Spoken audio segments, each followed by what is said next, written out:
Welcome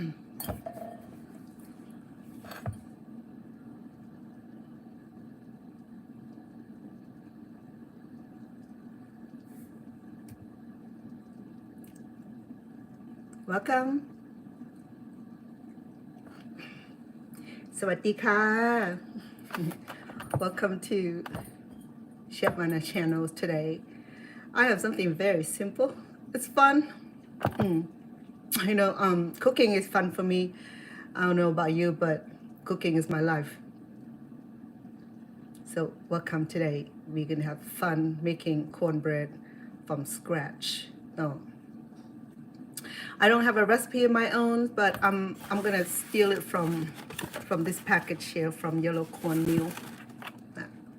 I'm not endorsed by them, but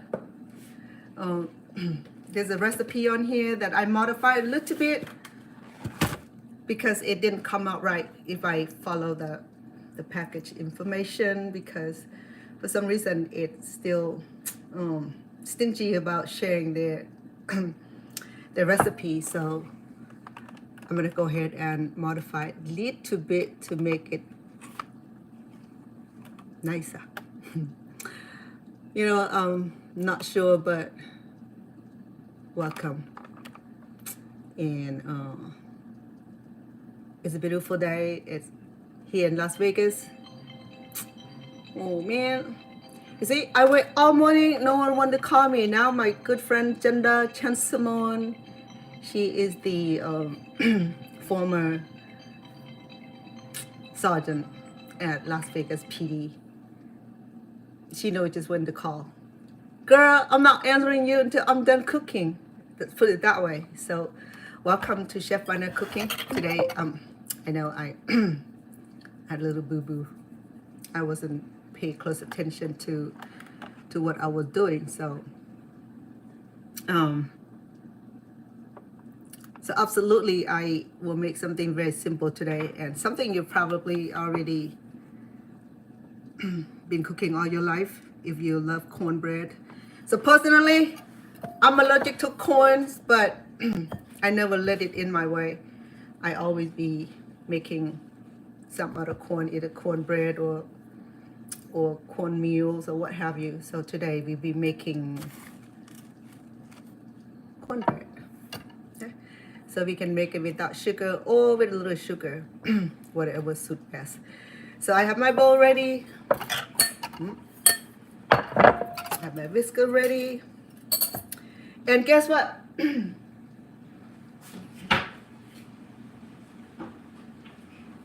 Today, I'm gonna not bake it in this gigantic oven here because I only got one item. I really don't want to do that. So we'll be...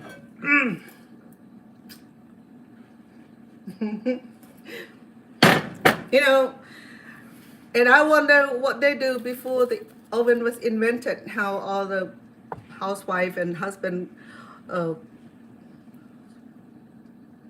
house husband make the food in the days, right? So I figure that they have used something that we don't do. They say, well, thank you for the heart, appreciate that. Hey, the gift is wonderful. So without delay, oh, you know what, today, let me show you. It's a bit of request. So that's why I'm not making the meat. I'm only making the vegetables, the cornbread, and the collard greens. So let me show you the collard green look like. Now, if you're from southern, not Mexico, but southern states. So you know,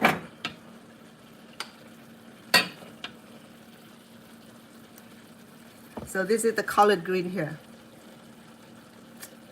It's delicious because I was busy this morning. I was gonna put you online too, but it's already almost done. I just wanted to boil it down a little bit longer. Yeah. I've been cooking for the last 2 hours, so it's been simmering on low heat, and I used the ham-hog. It's very tender right now. So he's due to pick up his own food. So that's what I do. Okay, let's move over here. so you see what I'm talking about. So I know one of these days when I have my own cameraman, it'll follow me everywhere. So I got a big pot of collard green because my mom, she also becomes southern kind of woman also when I cook collard green. So she wanted to have some. So it's very tender. I've been cooking it for the last couple hours. So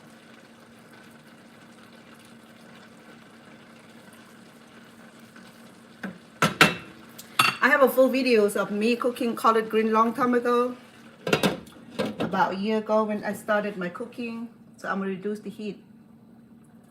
So I'm only making the collard green and the cornbread only, okay, today, because he's gonna order his own meat or do his own meat.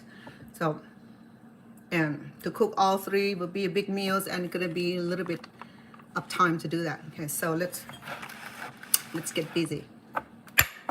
And later on tomorrow, I will show you how to make pumpkin custard, and it's gonna be one of those.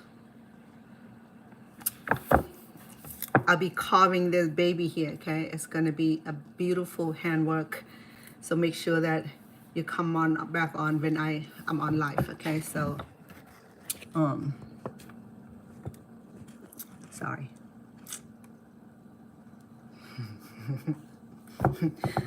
Up here is the cupboard that is unfinished painting. Is ugly. I'm sorry about that. I noticed that I put the guy on that a long time ago. So I'm gonna make pumpkin custard. I'm gonna carve this pumpkin so beautifully. Oops. Forgive me. I'm gonna. Sorry about that.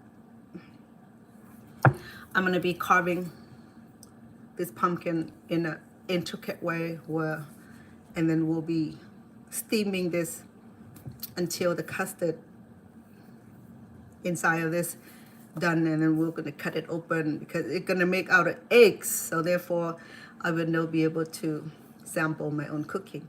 As you know, Chef Vanna is crazy, allergic to all kind of food products that include eggs and corns and peanuts and a few other things. So it makes my life complicated in a way, because as a chef, sometimes I can avoid all that. Like today, I'm making corn, and I'm allergic to corn, so I have to be careful. I'm breathing in the flour, not a crappy stuff, right? So, all right, let's follow the instruction. So I'm gonna do extra water because last time I did with the instruction, the cornbread was pretty dry, and I don't like my dry cornbread. I want my cornbread to be moister. I preheat the pan a little bit beforehand. Okay, so when we're ready to use it, it's good to go.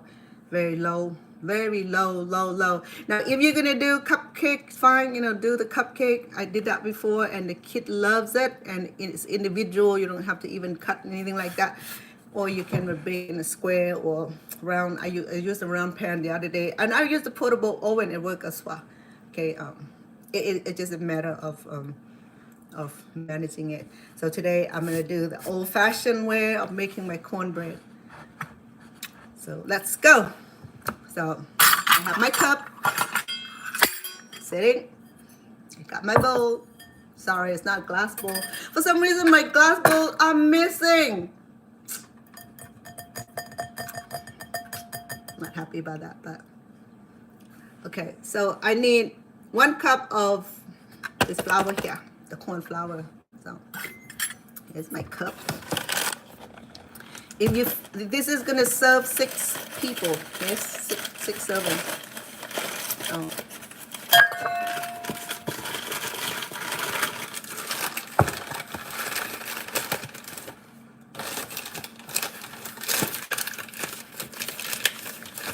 all right.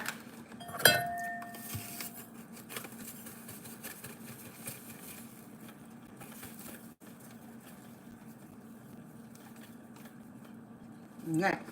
Little bit more. Shoot, I think I forget some. Give me a second, please. Okay, so 1 cup. And I'll be back.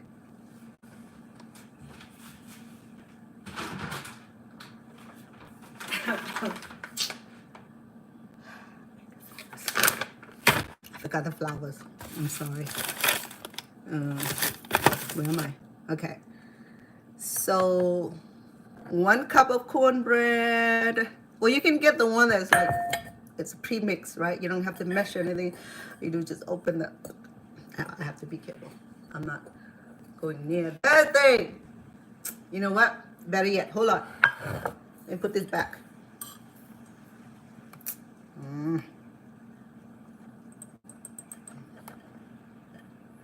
Okay, let me start with the liquid liquid ingredient first. That way, the particle of corn is not flying everywhere in my face and my nose and gonna make me sneeze and itch all night.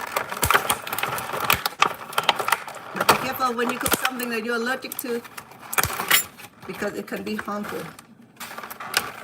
But corn is not killing me, but it's gonna make me very uncomfortable. So I have 1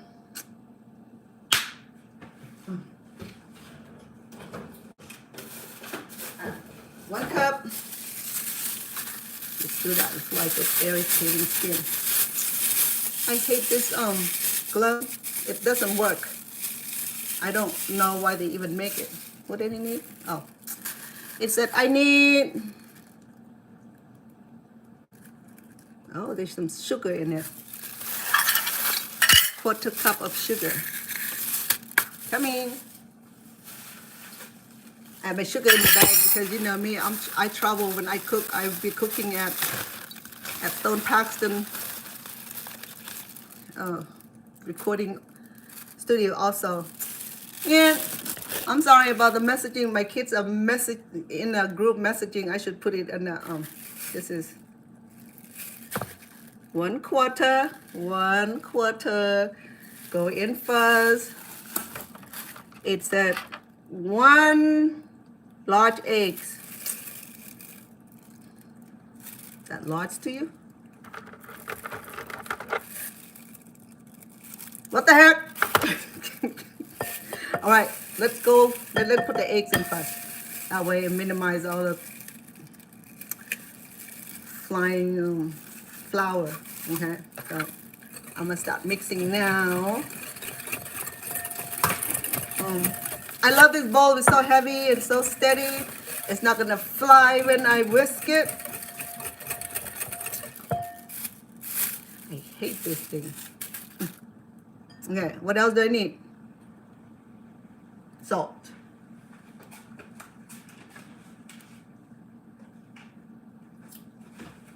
Sorry, I hate running around, but I do a lot.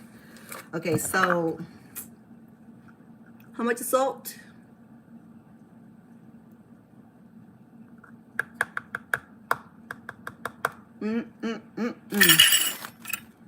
What is this?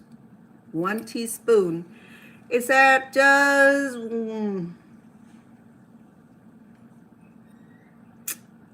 baking powder. Ooh. My bad. Be back.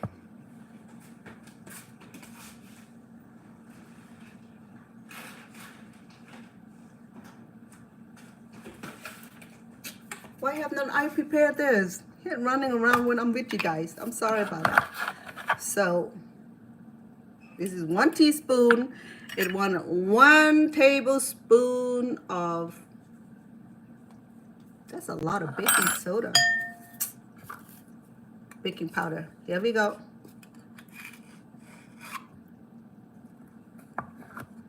Make sure I got it right because baking powder. All right. Here we go. We got salt in there. Hold on, salt. We can use a little bit of salt. I don't care what they say. You know, too much salt not good for you anyway. So I'm gonna use 1/2 teaspoon only. That sounds like a lot. To me, it's a lot. But got baking powder, salt, 1 cup of milk. Hold on. Well, I can use this. I can just have the cup. I do twice because I'm using my cup for my flour measurement. So we're gonna use 2 of this. Okay, I'm gonna use about 4 of this, maybe 3 of this because I want it soft and moisture cornbread, so I'm gonna use extra milk. I use 1.5 cup. Because I don't care what the recipe say, because I tried that before. It boo-boo. It didn't come out too good. It was too hard. So, got my sugar already? It must have. No, if it's not, then so bad. I got eggs in it, but I'm allergic to eggs, so I can't sample it.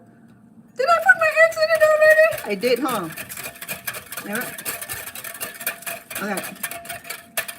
So we're gonna mix really well to break the eggs. I'm gonna go ahead and season our baking pan first. Okay. If the baking pan go wrong, we're gonna go wrong. Oh goodness, corn. I have to spill it. How I do that? We're gonna lather this pan really good with healthy cooking oil. Okay, go ahead.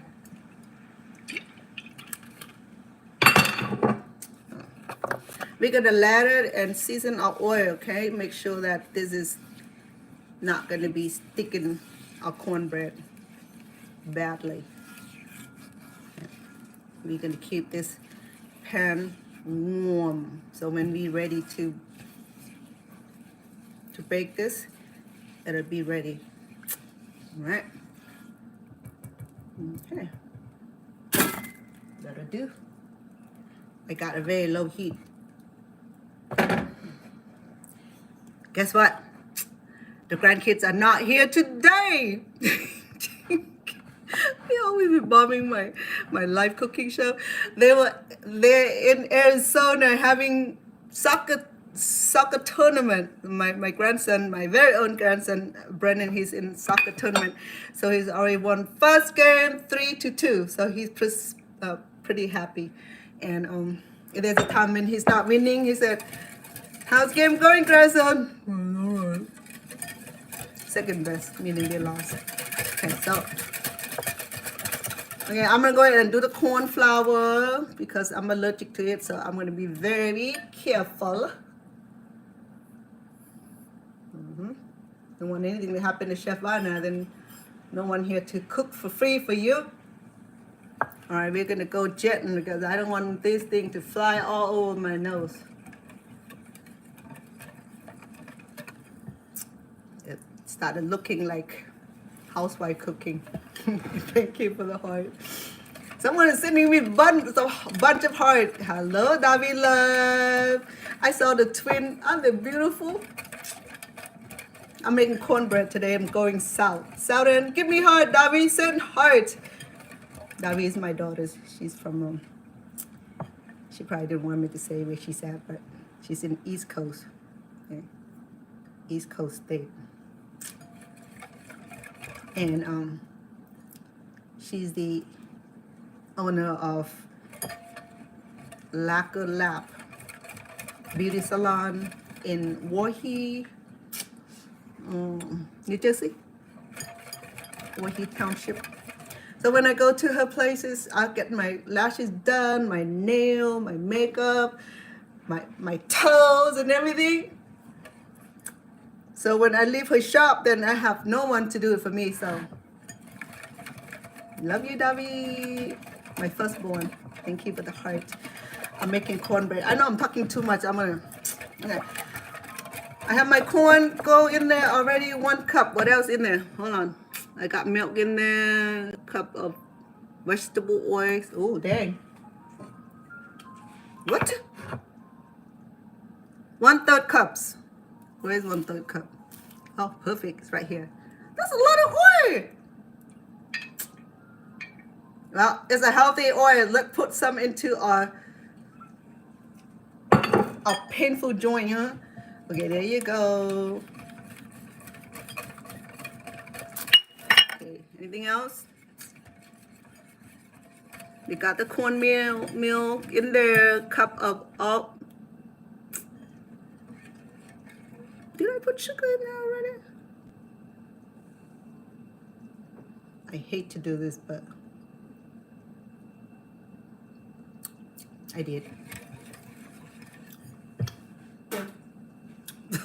Sorry, eggs. Milk, salt, vegetable oil, eggs. Oh, one more thing left. Baking flour. 1 cup, same thing as a cornbread, equal amount.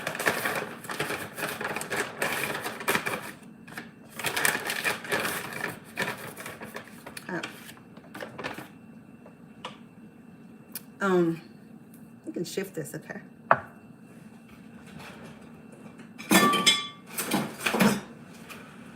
Because we already have eggs in it, so it's easier to do this so that way it doesn't clump. Oh, I was gonna say that Davi, the twin are looking lovely. I see such a big transformation. My grandchildren, my firstborn grandchildren, a set of twins, and they're gonna be senior next year. They're gonna be graduating next June. Could you believe it? I have grandchildren that are 18 years old coming, you know, on Christmas Eve. Yeah. So I have to shout out to my firstborn, who really a hardworking mother, taking care of her own kids, running the business. We have more than one business actually that she owned. So along with my second-born, they run the same beauty shop. My daughter, she only have one son, Lennox, and his birthday is coming actually in a couple months. And I used to have all my grandkids running around in this house. And imagine all the cooking. And see it? It's already start thickening because of the flours. Yeah. So you just release flour a little bit at a time. That way it does not clump. And then stir it. You have to be multitask. Just like machine, you know. I mean, you have to get your left and right hand working together like that. See that? There you go. All right, we're done. We're done doing that. Shifting. Yeah, so look at that. Looks nice, huh? I mean, it looks good. I wish I could eat this thing, but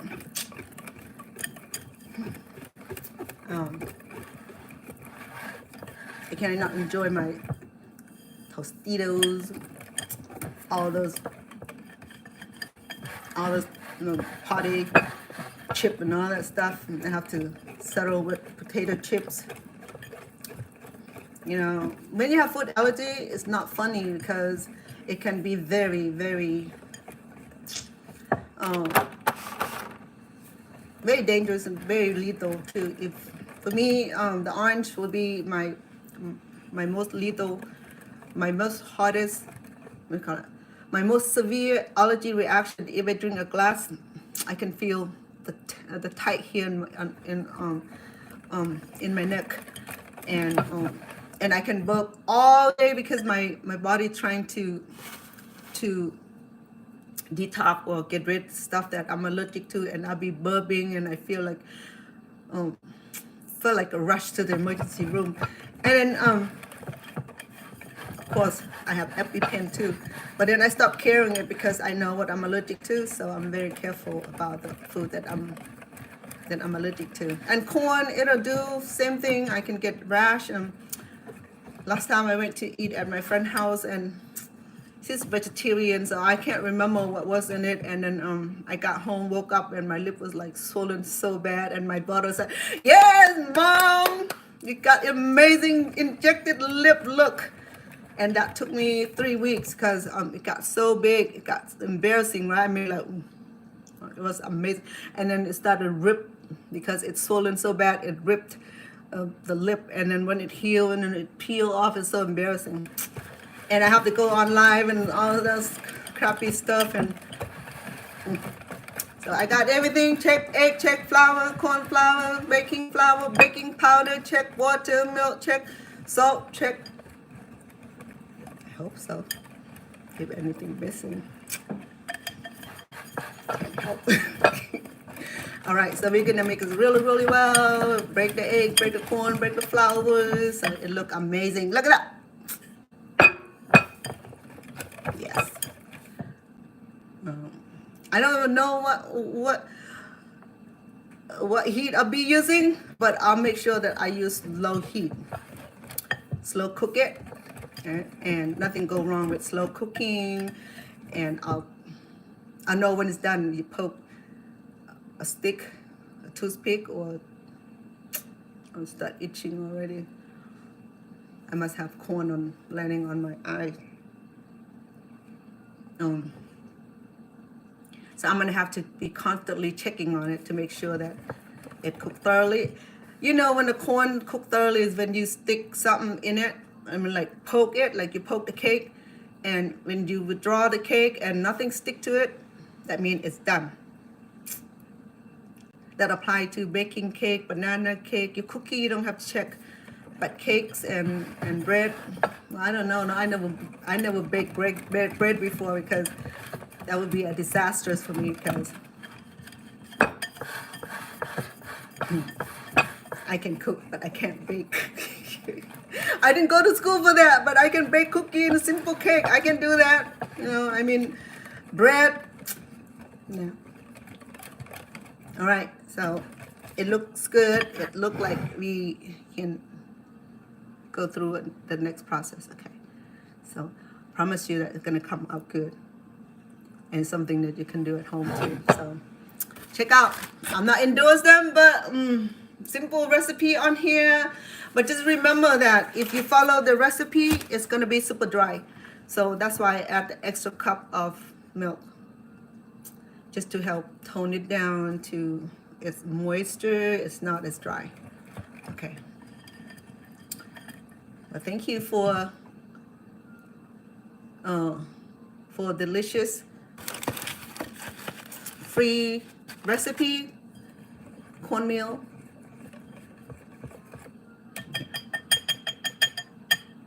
All right, so let's turn you this way. My bad. Excuse me.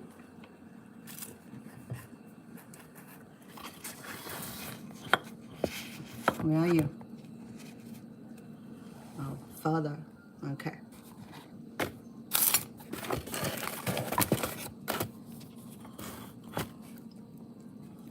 All right, here we go. Promise you, when I hit millions, we'll have a cooking studio. I have camera from different angles, and we don't have to suffer with this little shitty stuff.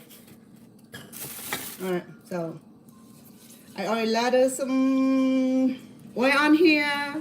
Okay, so make sure it's plenty of oil. You want it, it's healthy oil. Remember, I use olive oil, or wait, better yet, avocado oil.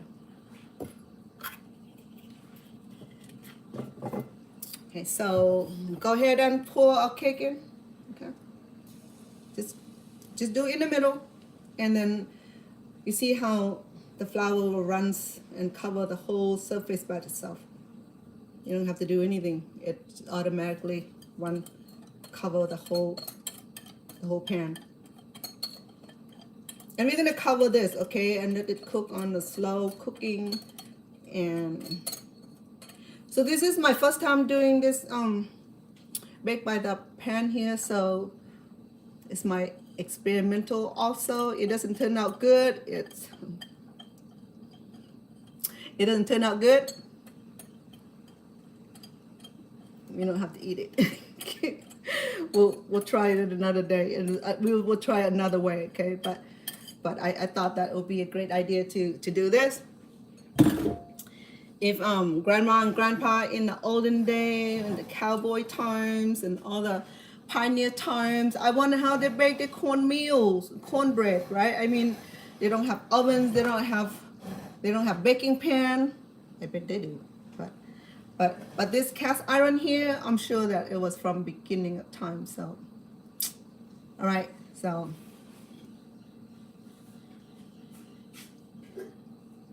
I'm gonna cover it, okay?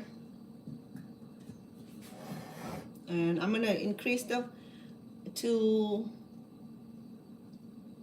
I'll do low, but then I'll do low still, because nothing go wrong with low heat, right? It'll take. Right now is 4:03. I don't think it take longer than an hour to bake this, but if it does, we're gonna have to wait until it's done, and we're gonna experiment that together. Okay, sorry about that. Okay, so what should we do in the meantime? Oh yeah, hold on.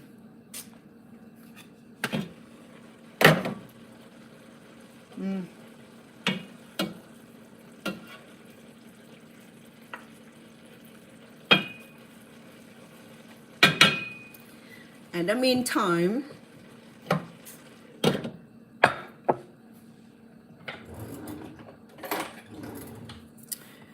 my collard green. You know that collard green go well with cornbread, cornmeals. Was in I allergic to it, so and cornbread is not done, so don't bother. But I'm gonna sample my green collard. I made this for actually it took me 3 hours to slow cooking this, so it should be very very tender. But then,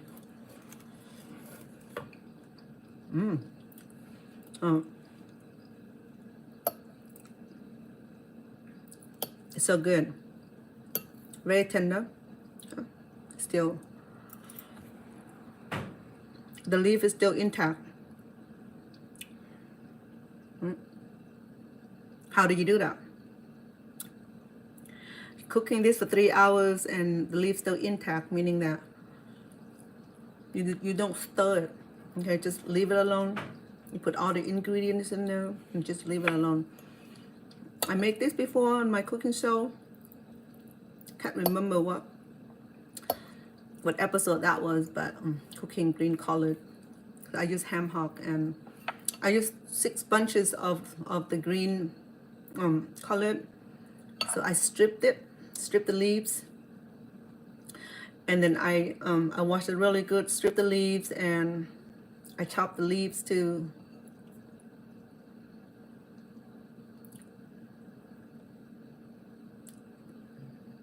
see. You see that this is very tender, yet it's very very. It's still together. Some will like stir it so hard is that the collard green become like liquefy, and I don't like that. Okay, the simple cooking is that you don't want anything to break, so leave it alone. Do not disturb it. So I used the pork neck ham. I chop it up. I saute it for about an hour. That's why it takes a little longer. I boil it until the ham-hog or the pork bone, the pork neck bone, becomes so tender. Look. And so you just chop it up into smaller pieces like that, and you'll saute it for about an hour to allow the pork meat to cook really really well. Okay? And then add the collard green in. First, I chop the leaves separately, and then the stem. See that? My stem is not attached to the leaves. Then I cook the ham-hog, saute for and boil for an hour. I know for the fact that the pork flavor is being released. So I went ahead and I chopped the collard green stem into short pieces like this. So I cook them first. So I cook this for about 45 minutes back. So, and once it's cooked for 45 minutes, I add the rest of the leaves in there, and I just close it and then stir it occasionally to flip it. So when it started, the collard green was this high. As it cook down, so it'll go down to about that high. And so If you're interested in making the collard green, I'll be happy to leave the descriptions on my YouTube channel. For my YouTube fan, thank you for the heart, always sending me the heart, and my TikTok fan. I mean, my YouTube fans always quiet for some reason. Don't send love, don't comment, nothing. You're welcome to make comment, okay? You're welcome to interact with me. I can't read it because I'm on YouTube on my iPad, and it didn't do too much save for you be able to go on live, so I haven't been able to see your message. No one's sending me message on YouTube, so people are sleeping in YouTube. but people in TikTok are so spiritful. They're so high. They're like, I mean, they want me to dance for them and everything, and they're always sending me heart and drop by to say hello, and even wanted to be invited to be on my cooking to be the host also. So TikTok fans are pretty happy people. They enjoy when I'm come on TikTok, and they interact with me. But my YouTube fan, I'm not sure what happened, sweetheart. Come on now, talk to me. So let me do me all the talking. You're welcome to interact with me. You're welcome to comment. You're welcome to visit with me, and enjoy the free cooking videos that I posted previous occasion. Okay, so and just because the collard green today tastes so amazing, so southern, I don't have to be a person from southern cooking collard green. It wasn't a big deal. Probably one of the easiest thing, chop chop chop chop in the pot, and stir occasion and allow it to cook. And my honey used to say that the collard green without cornbread is not a good meal. So I have to change the lid, because this lid is it didn't cover to the top. Let me see if I find a bigger lid.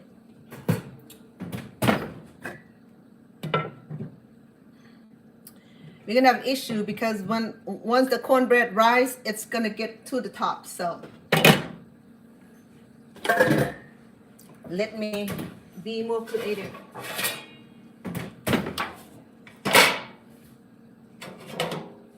That'll do. Okay. So I will leave you the cooking tip. I mean the ingredients on YouTube channels. So check with Chef Vanna in, and making cornbread or collard green. Okay, I'm not cooking collard green today, but I'm just gonna leave the recipe. What I do, I'll create short videos for you guys, and I will leave the ingredients on the short videos on the collard green. How about that? Huh? Not bad. I love it. It's so healthy. But you don't have to be from southern to eat collard green, because collard green, it had a tinge of bitterness. Okay, it does not matter how long you cook it. The bitter only can be reduced with heat, but it still give you that delicious kind of bitterness. Okay, it's very low bitter. So, but when you eat with your meal, with the chicken, with other meals, you don't even feel it. Okay, but I know my African sisters, my black friend will love it. When I was in Stockton, California, I work in the black community, so I hang around a lot of black people, especially in older generations, and I always get invited to go to the kitchen and watch them cooking. collard green. And at the time, I wasn't doing cooking shows, so I never take notice what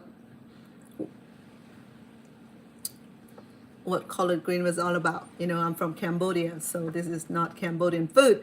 So, but then now years later, then I start doing my own cooking. Then I have to try to remember what go in the collard green. So, you know, so it's just common sense.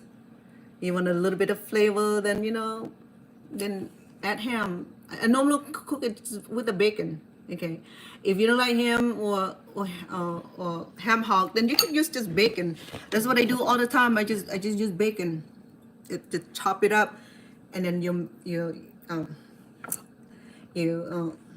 saute in the roasted garlic, and yeah, I use roasted garlic on this, and then roasted onions, and just add your ham in, and add some water, and then add your green and let it cook. It work the same way.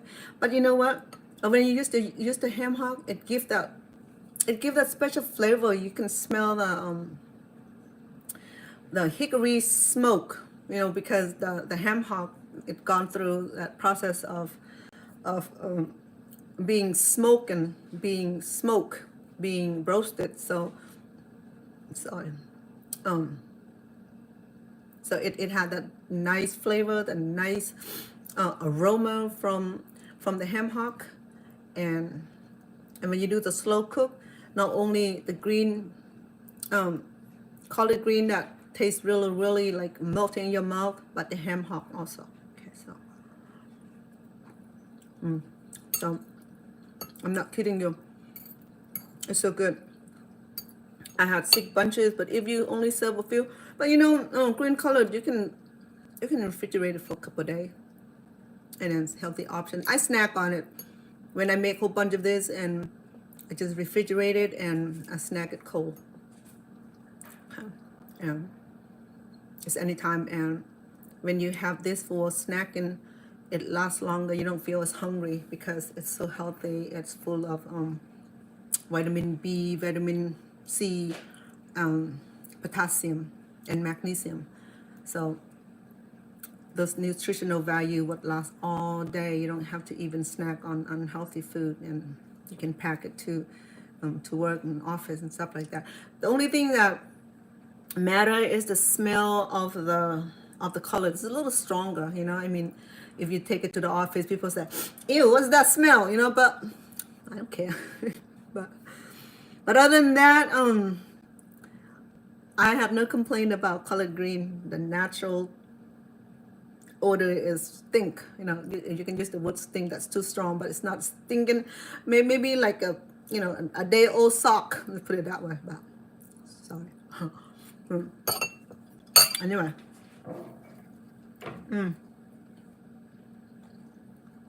It's rising.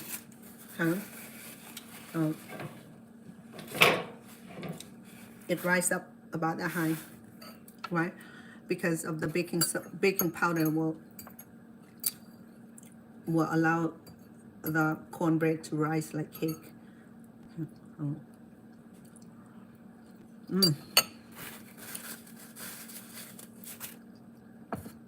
This is the first time that my collard green really tastes like southern cooking, not Cambodian cooking. you know that do you know that you're influenced by people that you live around you, or people that you bring in the circle, in your circle? You know, your friend, whether you're in-law, whether you're your co-worker, whether you're your sweetheart, your mother-in-law, whatever it is, if you surround yourself with a person from another culture, and that they often share food, share cooking experience, dive into it, because that's the best learning experience. That's like a first-hand learning. Because like I was saying that, you know, I'm not a culinary graduated chef, but you know what? I can cook food in many languages. So I don't know whether a chef who go to graduate with a PhD degree in culinary would be able to do what I can do. So I'm not worried about that with the credential. What I'm embrace is the ability to go in the kitchen every day and cook and produce healthy, delicious food for the family. That's what matters. Okay. It does not matter if you work and produce 5-star dish that was to serve customers and expensive dish. The food may not be always great. I have a lot of disappointment when I eat out. Just yesterday we were just at Farmer Boys eating burgers. You know that what you see on the portals and the real meal is not the same. My honey was just said, oh, wow, the beef is pretty thin. We eat out at In-N-Out also, right? So double. When you go online on the car lane, you know, the double. You mean a double cheese, double burger, you know. So they only have a few of their selective recipe, which is a double cheeseburger, double patties, whatever. And we noticed that the patties just got thinner and thinner and thinner. You know, I mean, okay, so it's cheaper burger, but dang, you know, I mean, do you reduce that into half so that way you, instead of charge $9, you charge $6 for the burger, and you reduce the, you know, the size of the thickness of your burger? They get stingy. You know, I mean, I mean, the food price are going up, and then the labor hours are going up also. Go ahead and reduce everything. You know, people gonna stop eating at your fast food restaurant for real. You know, I mean, keep it up with stinginess. So we were disappointed because the burger, when cooked right, is still. I don't know whether we have to tell them we need it raw or medium done or well done, but you know, I don't think that we have to order, because it's like a window order we weren't sitting in. So we just drive through. So he ate his burger in like the last couple of bites, and he noticed that his burger was not even cooked right. I don't remember we have to declare that the burger have to cook right, you know, because he's so particular about his burgers. So he wasn't happy with it. So last night we just want to hang out, so we went to have some simple burger at Farmer Boy. There too, not too bad. You know, I mean, the fries is good. I just have a burger. I just have their can't remember now. One of the just a burger, the cheeseburger. It was good size. I'm not a big eater. If I order big, then I have to share my meal. And for his, he has a double with egg, so they charge him extra for the sunny side up, and customize his burger with fries and drink. So I noticed that when I eat out of the restaurant, once you start cooking at home, okay, you're eating out, it's, you know, was really satisfied with the taste, with the flavor, because the restaurant don't cook with flavor like they do anymore. Like the burger is tasteless. Okay, if they put some salt in it, but then I don't taste any kind of ingredients in it. I don't taste the herb and spices like they do in the day. You know, when you have a burger, you're happy with it. Now, like, you have a burger, you sit there and look at it like, wow, you know what I mean? What happened? That's why they call fast food, I guess. You know, I mean, so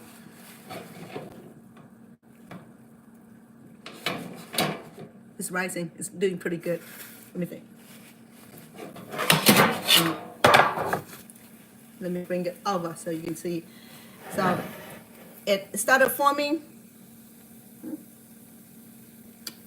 Right?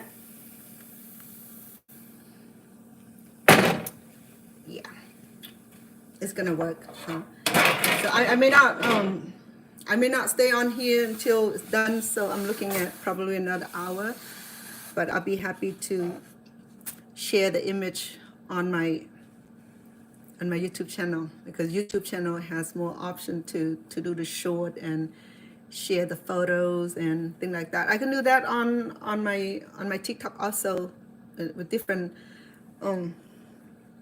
content that I can post, the short content, so that you can see the final products of our cornbread today that I'm baking in the cast iron pan, which is typical. You know what I mean? As a chef, for me, I learned to experience, because I create my own recipe. Okay? All the recipe that I have on my channels are in my family for a long time, and that's why you don't see me looking for notes, just like I'm doing here with the cornbread. I don't have my own recipe for cornbread, so I'm using someone else's recipe. It's stumble. But when I do my own cooking, I use my imagination, how much it's gonna that I'm gonna need to make a perfect meal. Okay, I don't have to go like speak and span. The only time that I measure is just for you to follow that instruction. For me, when I cook for myself, when I'm off camera, I don't do, oh my goodness, like meticulous, like,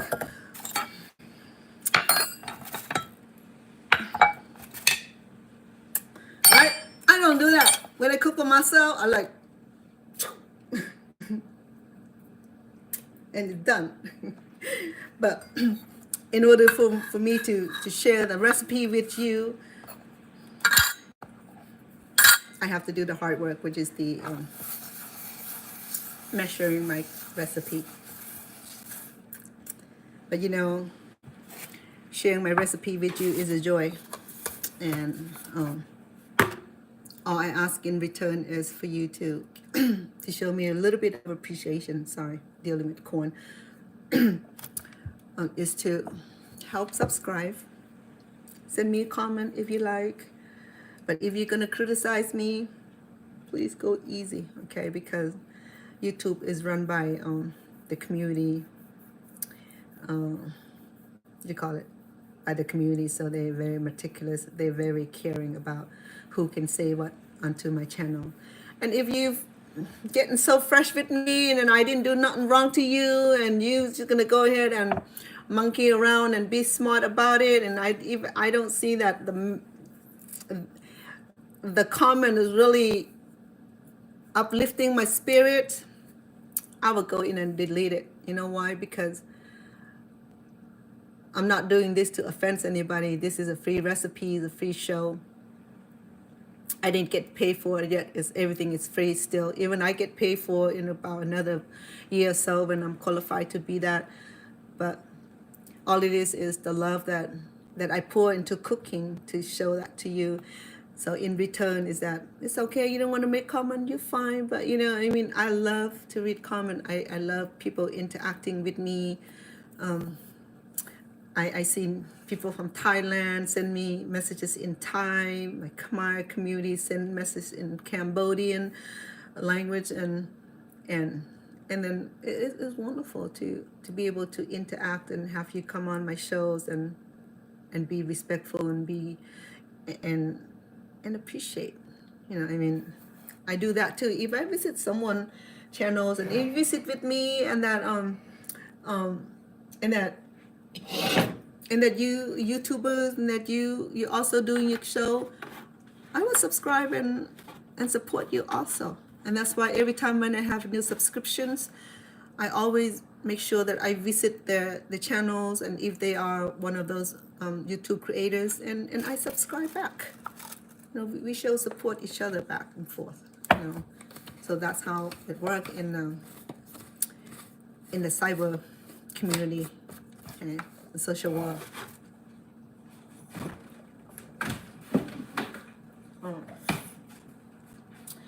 My green is done. I'm gonna go ahead and turn off. Okay.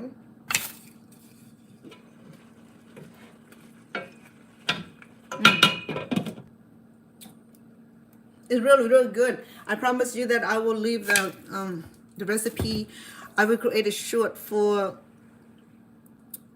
the collard green that will allow me to add my recipe onto the descriptions. So you just click on the short in the full length, and then you see the description that I'll leave with the ingredients that we need to make a collard green. Okay. I know baking the corns take a little bit of time. I'm turning the pan different angles to allow the cornbread to cook evenly. So I slant it a little bit, okay? So that way it that the cooking spot is not in the middle all the time. It's be on the side. So I'm gonna put like 5 minutes or 10 minutes on each angles and allow. Sorry.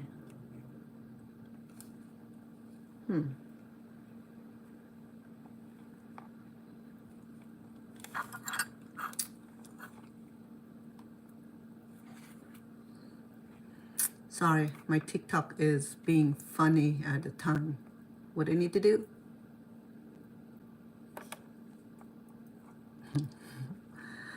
It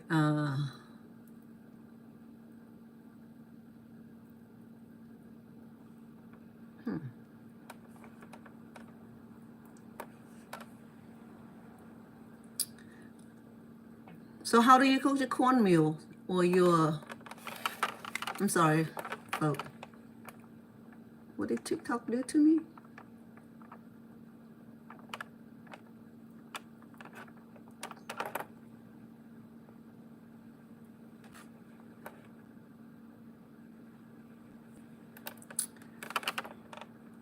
So what go well with the cornmeals and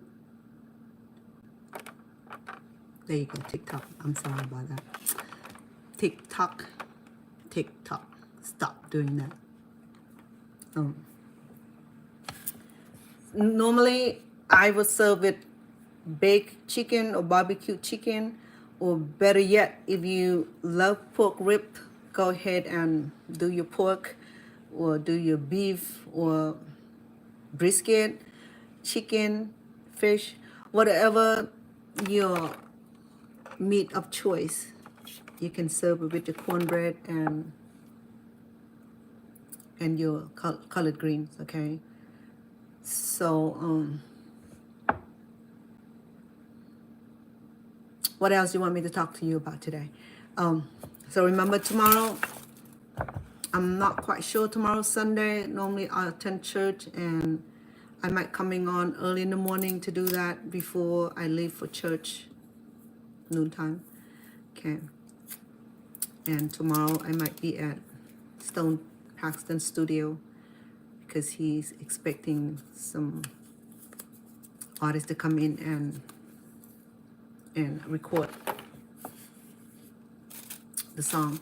So tomorrow I will do this pumpkin custard.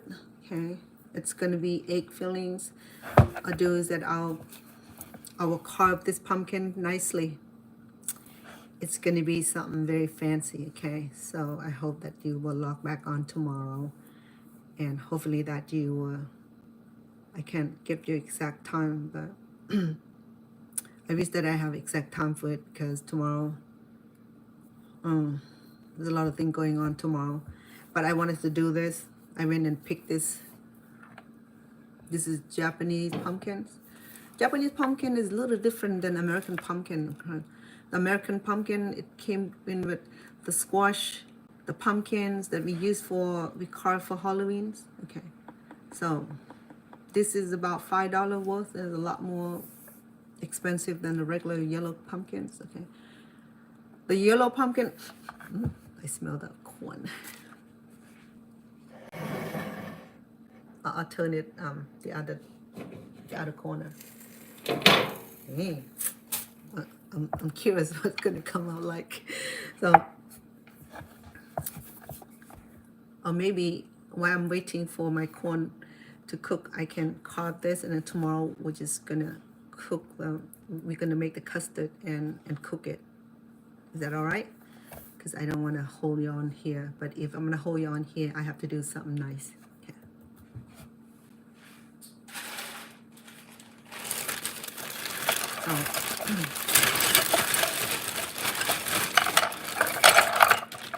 I have carving. I don't know. There's a few missing here. I'm not sure where.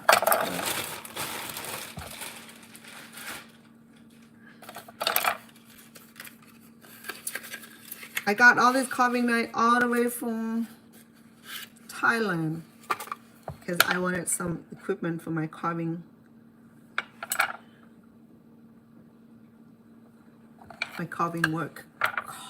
work.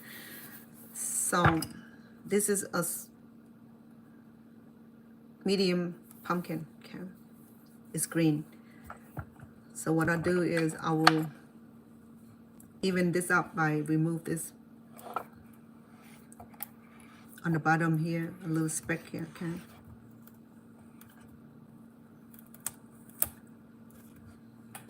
Okay. Because we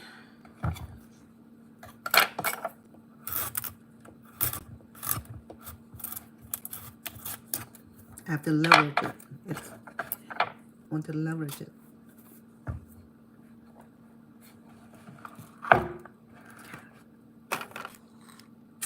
Okay, so because we're gonna have to open this, so I'm gonna make a lid. I think that's a big enough lid. And bigger than that, it will not gonna hold very well. So, right. So I'm gonna use this, and then we'll just gonna pierce around it, and cut it open, remove it, and then we'll remove the inside of the pumpkin, which are the seeds and some particles.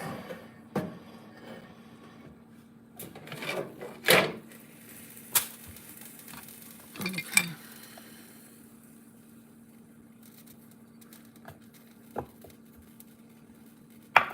But first of all, I'm gonna carve it first, okay? We divide this by 4 in the center.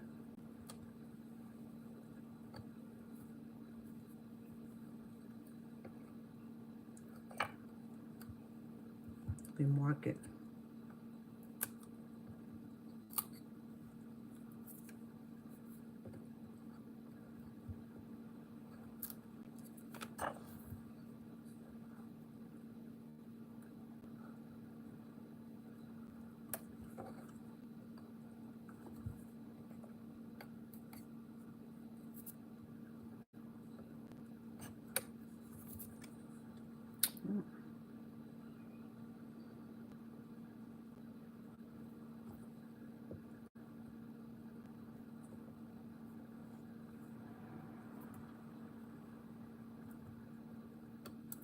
We're not going to peel this. Why? Because we're going to be carving it, and part of the rind going to come off as we carve it, okay?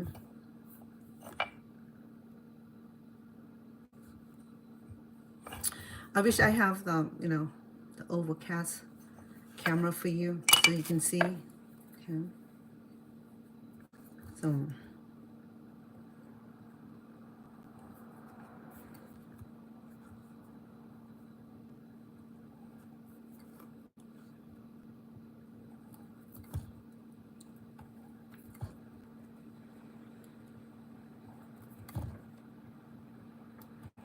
why carving? Just for fun.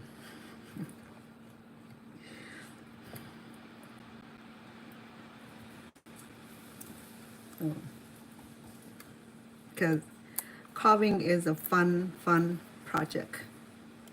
That I carve fruit on. I carve my my persimmon, and can't remember what episode it was. I still have videos, a few videos of different style of the carving I haven't released. I have a lot of video of my cooking that I have not time to sit down and edit it because it's not live cooking show, so I have to edit it using sophisticated editing program. Okay, so it's, can't see it right now, but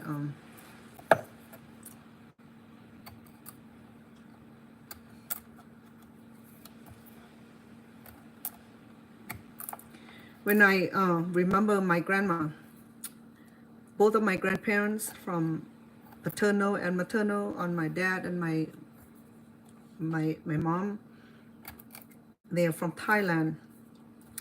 So you know the Thai people, they are meticulous about their food, right? Especially the one from Commonwealth family, you know, the wealthy family.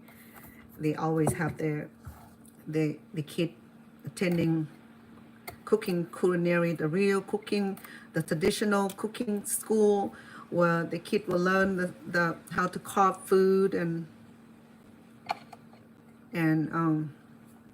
make the food beautiful. Right.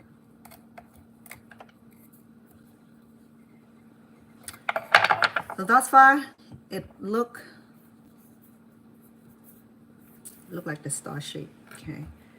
So now I'm gonna go ahead and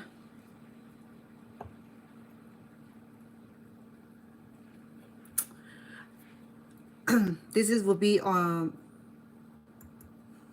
cover here. Okay, this here, it'll be the cover. Okay. So I will mark it, give it a little marking.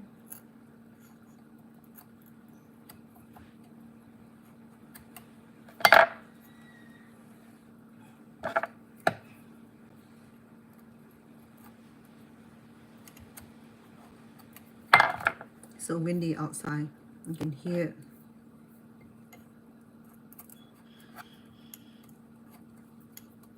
We don't get rain, but we get wind.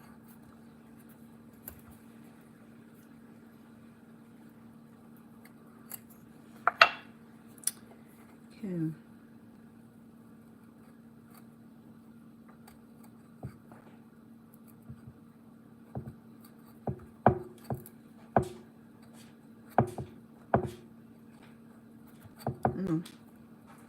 Okay.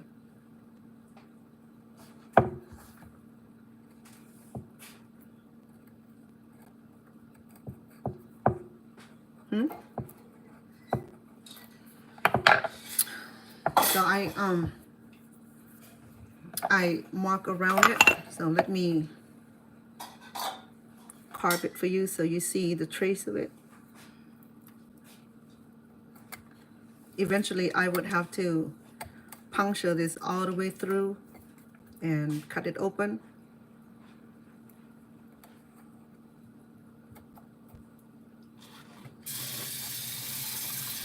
Chúc mừng với mà cùng tân liên, please.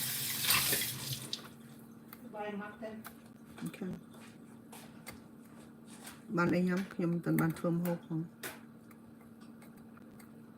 Mày xăm hộp á?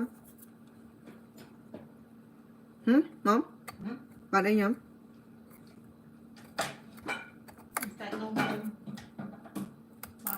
Okay.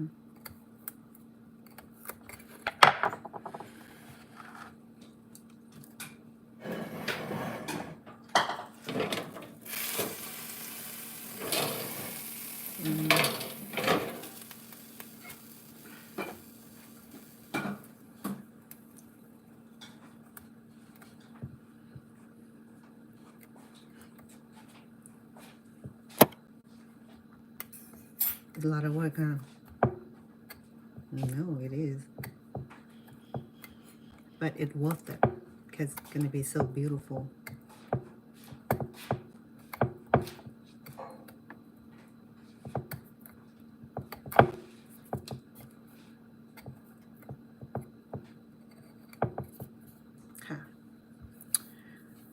So I'm just gonna puncture it all the way through, so that way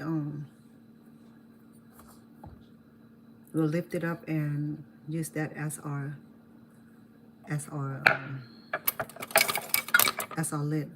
So I will need something very thin.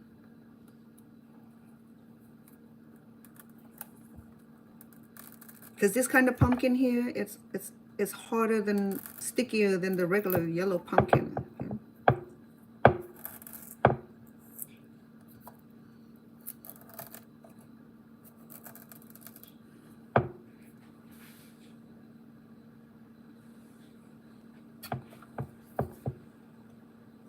So I went around it because I need to cut this open completely. So we lift it up and then we'll put it back on when we cook this. So I'm gonna do a part 2 of this, okay? Because I'm gonna show you how to make the fillings. And once we done our fillings, we'll fill it up and we'll steam it. But I'm gonna do some artwork on here. I will carve it nicely to give you like a really complex design.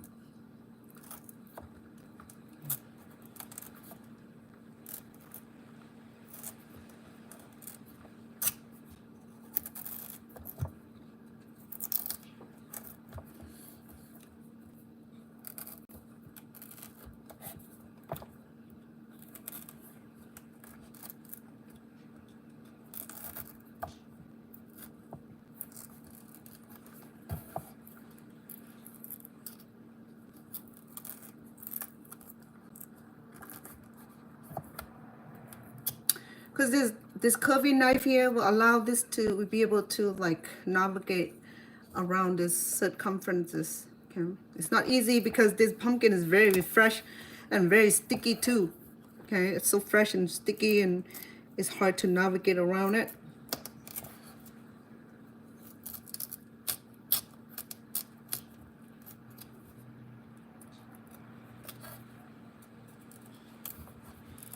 I don't want to point the knife toward me. If I have accident, then you don't want me to be in the accident. I don't want to use the word if either. So let's do this instead, okay? Instead of pointing the knife at your chest, that'll be the dumbest thing to do for me because accident happened. So keep the knife away from your chest, from your body, okay? Outward.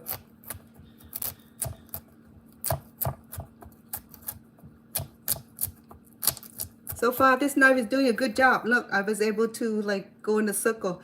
This cannot do.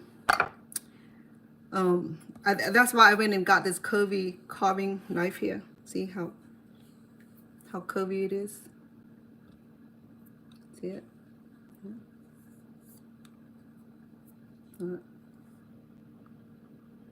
Same thing. So I have a few.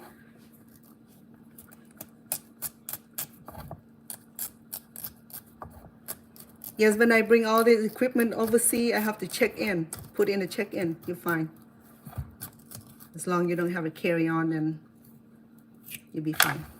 All right. So it looked like I have it.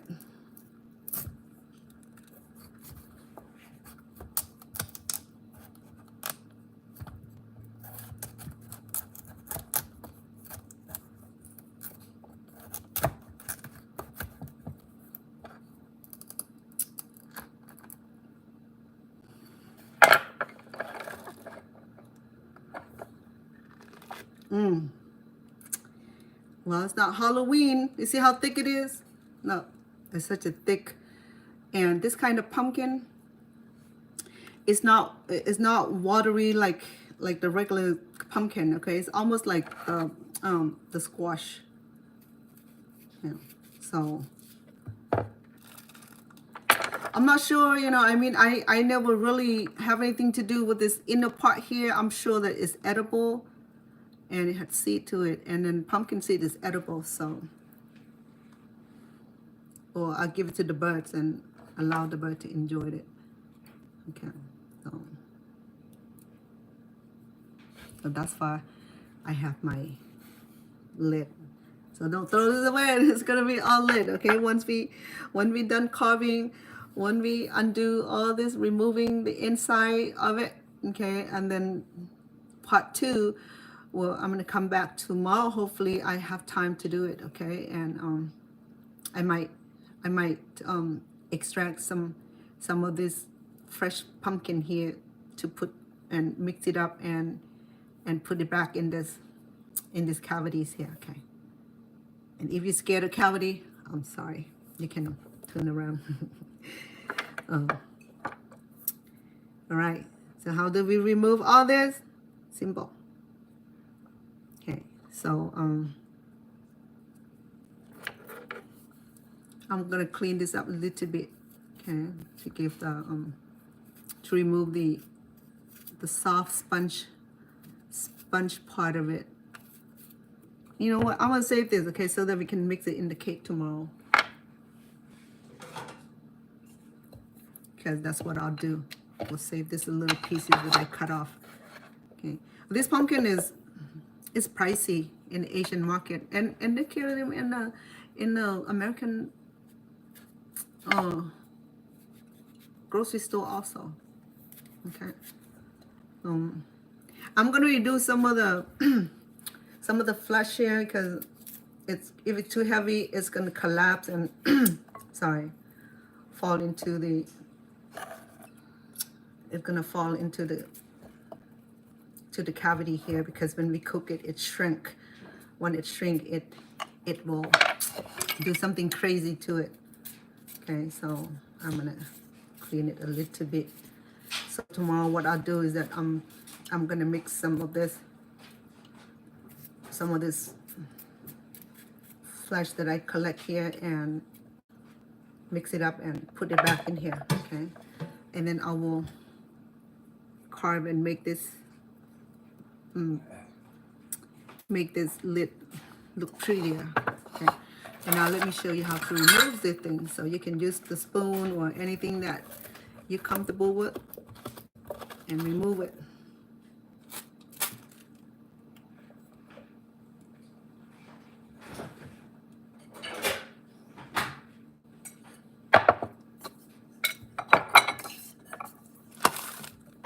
Last year when I do this and I left it in the backyard, it grow. Yeah, it grow, but then it didn't it grew, but it doesn't give any fruit. I saw the flower coming out, but then this is Las Vegas, nothing gonna last here. So sorry to say. In California, we grow this and we don't have to buy vegetables or herbs. We have our own herb garden. So what I do is that just remove the seeds and the sponge,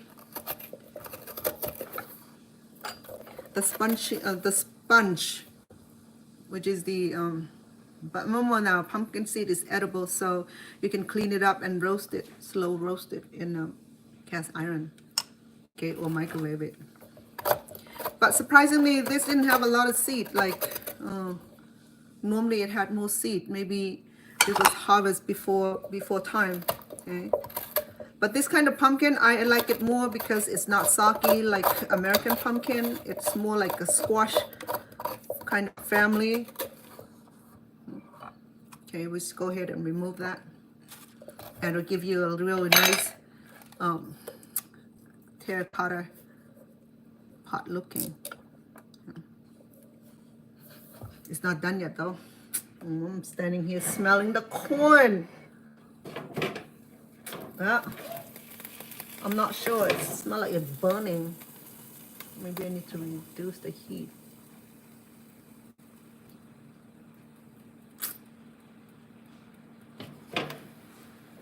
Yeah, if the thing burn, it'll be disappointing. Now, let me reduce the heat some more. You know what? Please work.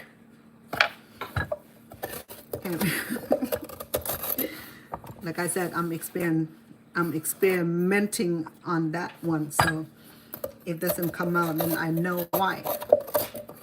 Okay, so I'm removing, you know how you do your Halloween pumpkin? Well, we just remove this hollow, spongy. So I'm gonna reduce it some more, okay? And then give some artwork, the carving here, okay? That's gonna be very, very pretty.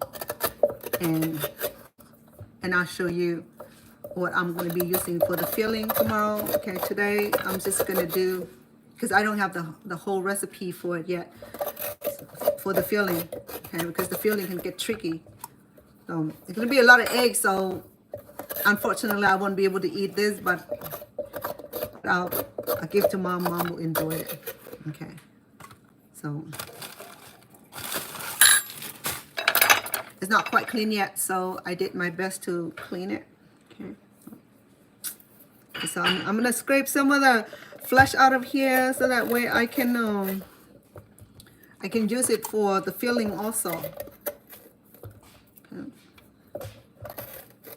And then the meat here will serve as filling perfectly. When the steam is done, we just cut it like we do with pizza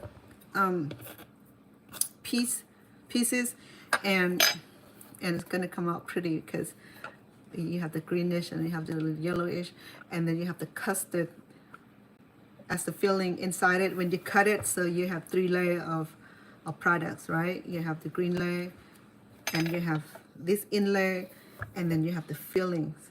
So it'd be like custard top with, and then you can serve it with whipped creams if you like.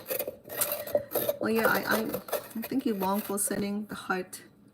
I have over 2,000 heart from TikTok. TikTok fan are so loving.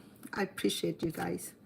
I appreciate the loving gesture, sending the heart. Okay, so remember now, okay, if I can't do it tomorrow morning, I probably do in the evening to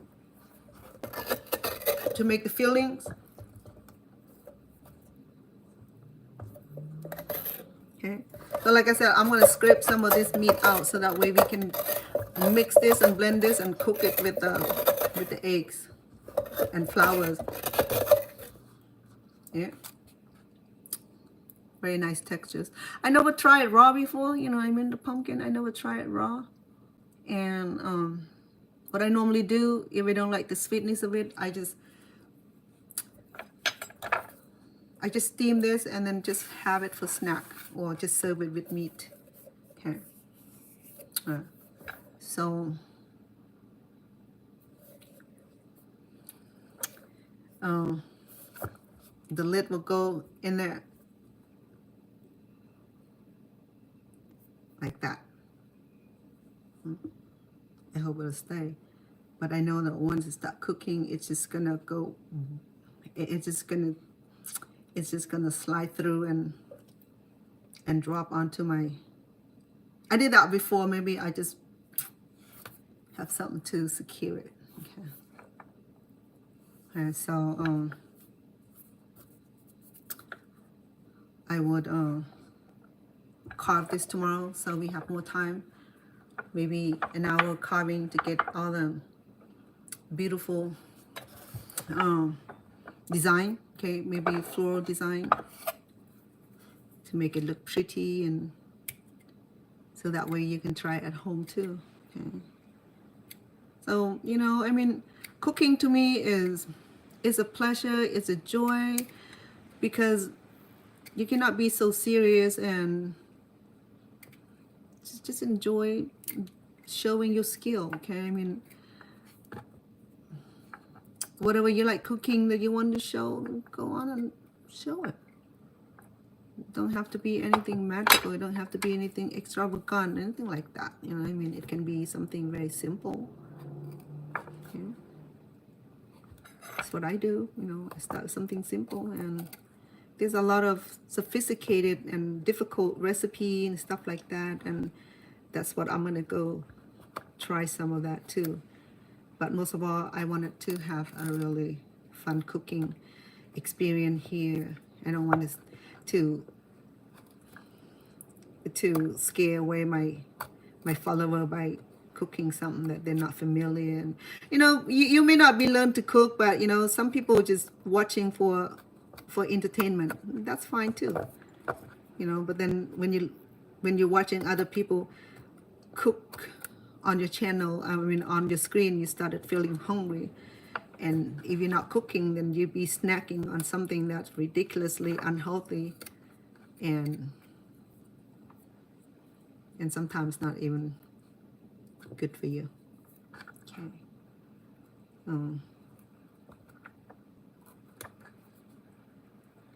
To me, cooking is fun. You know why it's fun? Because cooking is our life. I mean,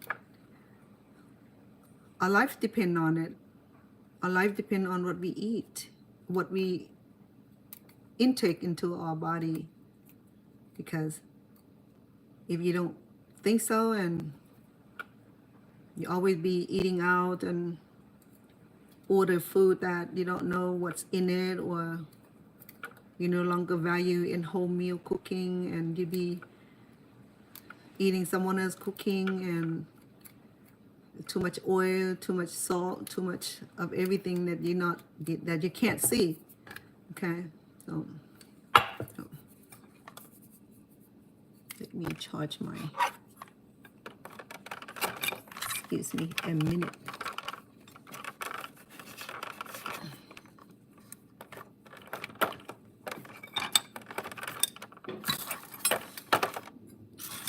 There you go.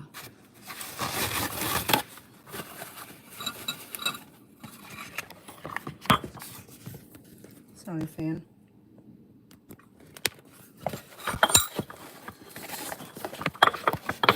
I needed to charge my phone. I mean my iPad. There. So I'm trying to give some design. You can't see right now because the color and the light. But maybe tomorrow you can see it better. So I'm just saying that, make cooking part of your life, part of your habit. Because if you have a habit of sleeping too long or not sleeping too long enough, that's your habit. But if you adapt cooking habit, that's going to be a plus to your life also. You know why? Because our health depends on it. Our life depend, our health depend on what we eat and what we put into our body. Okay.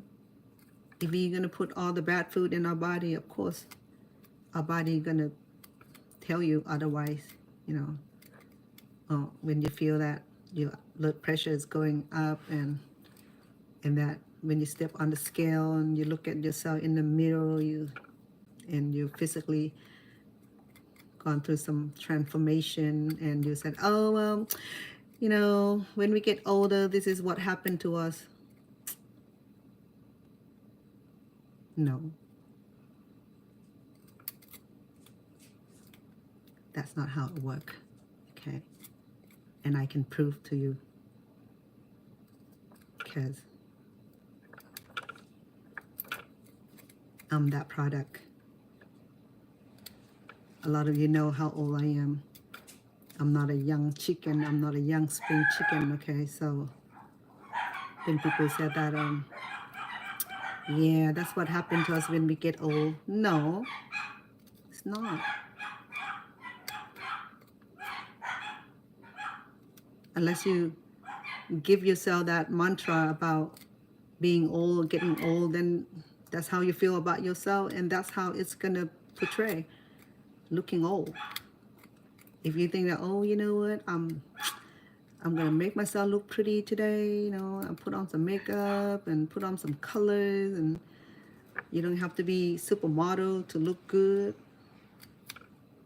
I'm not supermodel. I want to look good. I'm an older person, but definitely I don't feel old, because I don't tell myself that, and I don't behave like that. Okay? If you behave like you're old, then you're old. If you behave like you're not old, young at heart, and you do everything to stay young, and you'll be young. You know, simple. It just activity adjustment, attitude adjustment, and you'll be fine. You know, I'm a grandma. I have been a grandma since I was, what, about 18 years ago, when I was about in my 50. No, 45, I think, when I became grandmother 18 years ago. So don't let the title of grandma ruin your attitude. Because there's a lot of gorgeous grandma out there. Believe me, they are. They just grow young with their grandkids, you know. You have grandkids, it doesn't mean that you give up entirely. It's not like that, no. When you have grandkids, meaning that, you know, you got a lot of work to do. You're going to be looking even more beautiful, because then you have your grandkid looking after you. They want to know what the secret to stay young, staying pretty, you know, and what's the recipe, what's the secret.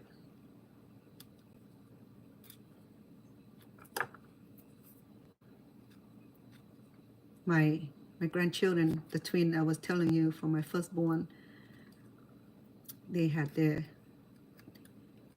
prom picture taken, and they went to the prom last week, and oh, I'm so happy, you know, seeing my grandchildren become a young adult and going to be graduate next year. So that's amazing experience right there.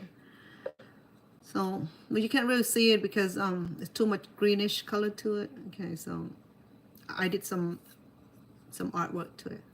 Okay. So tomorrow when I return, I'm gonna carve, put some more flowers, some more design on here. Okay, all the way down to here. Okay. And then I'll show you how to make the fillings, the custard fillings, right? So let me check on my cornbread.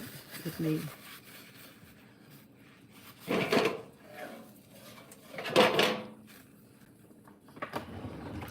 I don't want to smell it because, you know, I'm allergic to corn.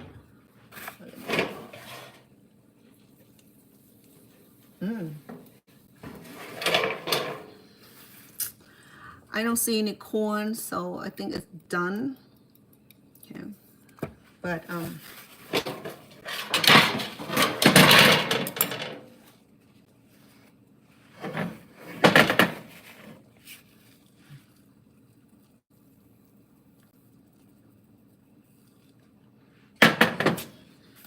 me see.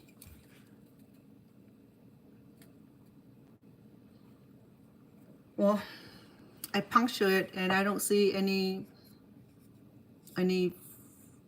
batter stick to the chopstick. So it showed me that it's done. Okay. But I want to make sure that it's done really well.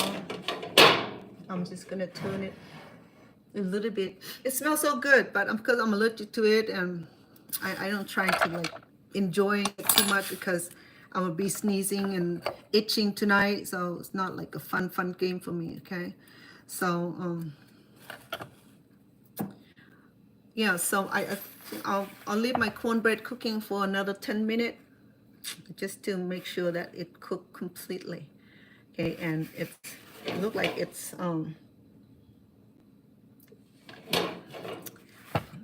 the side of it, it's a little brownish, which is good. Okay, typically if you bake this in the oven, you have the brownish on the top of it. But if I can turn this, maybe I should turn it. Let's see if it's gonna work. Okay.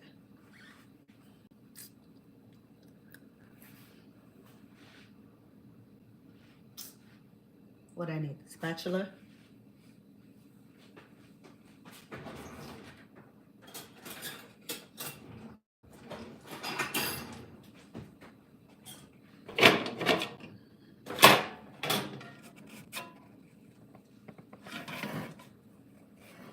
Man. Yeah.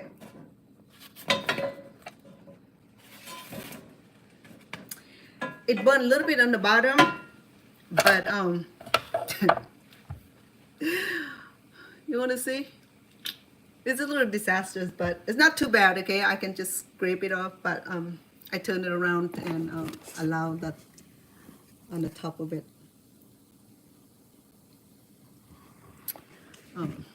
Cook. Okay, now.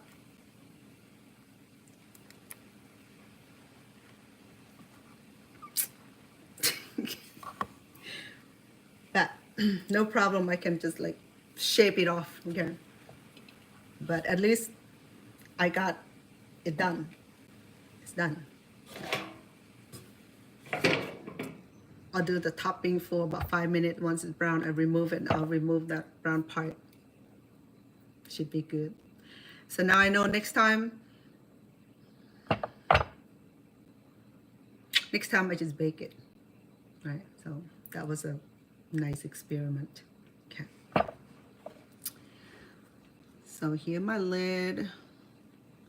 I'm gonna wrap this and put it in a fridge and refrigerate overnight. Okay, so like I said, tomorrow we'll come back, and I don't know if you get notifications or not, but in order to get notification on Facebook or on TikTok, we have to follow each other. And for I'm sorry, not Facebook. Why do you keep saying Facebook? I'm not even on Facebook. For YouTube. I'm sorry about that. I'm still upset with Facebook because they pay me 3 pennies for all that thing. I'm not interested in monetizing through Facebook, but it give me 3 stingy penny. 3 pennies. What do we do with it? Yeah. So tomorrow, in order for you to get the notification on my live tomorrow, please subscribe to my channel. That way you will get your notifications, and click that bell. The bell that you have right there, ding, ding, ding, the bell, you know, like school bell.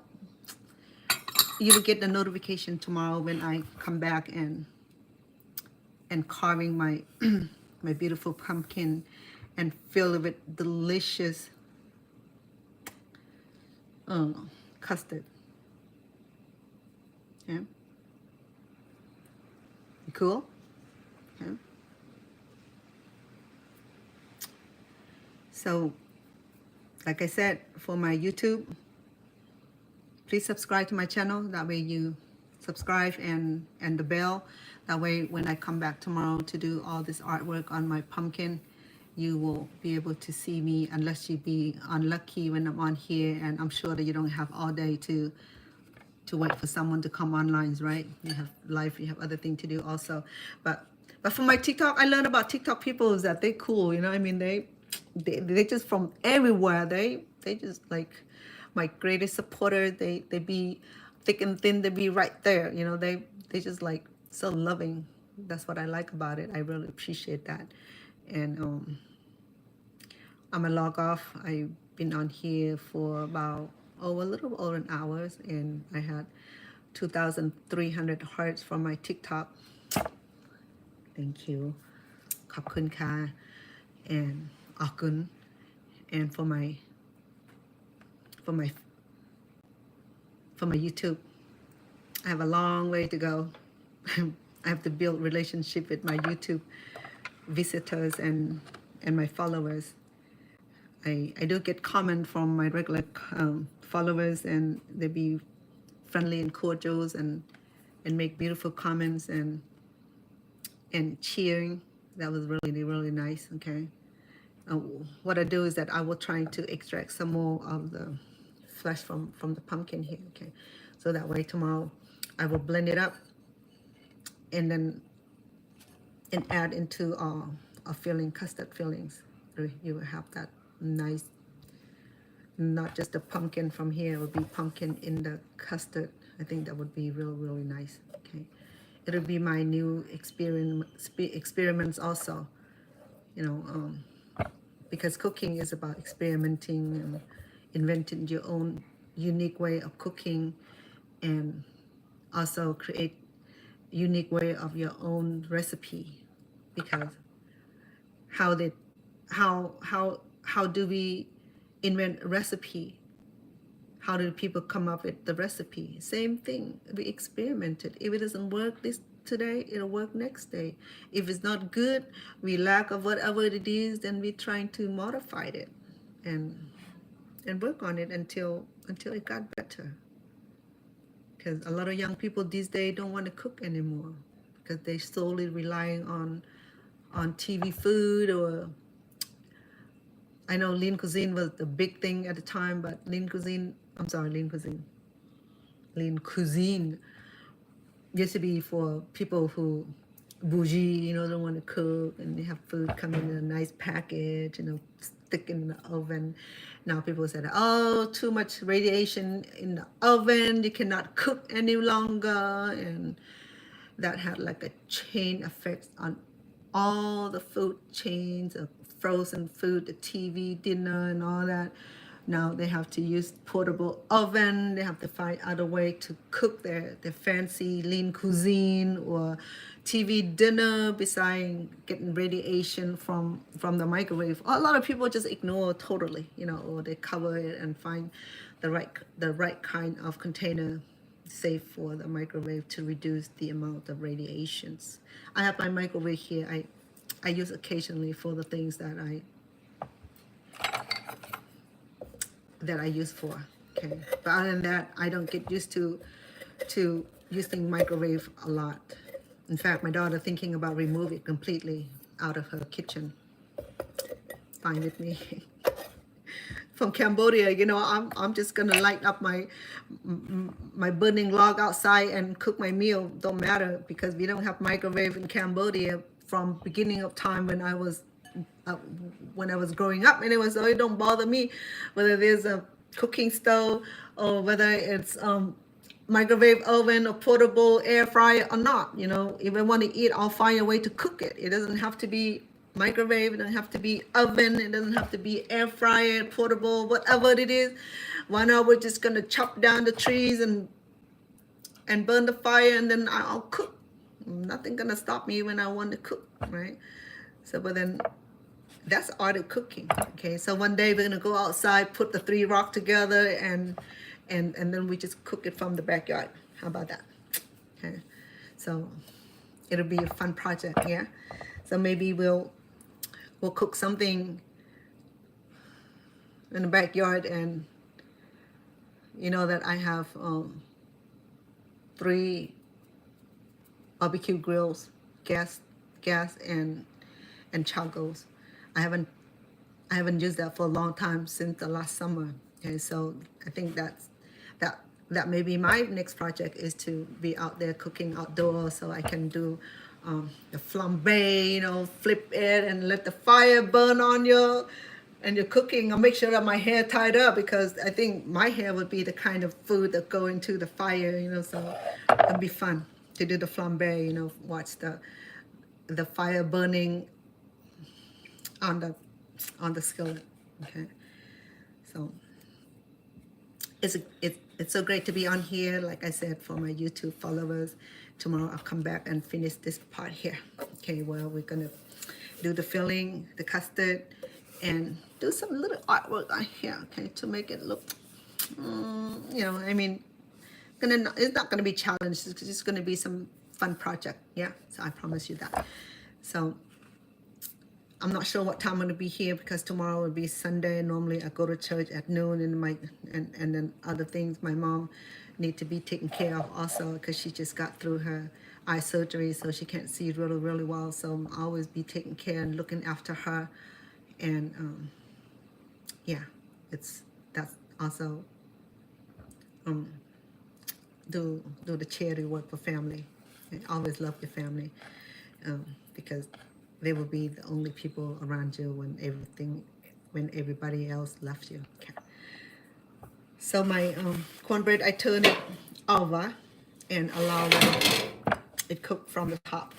Let me check.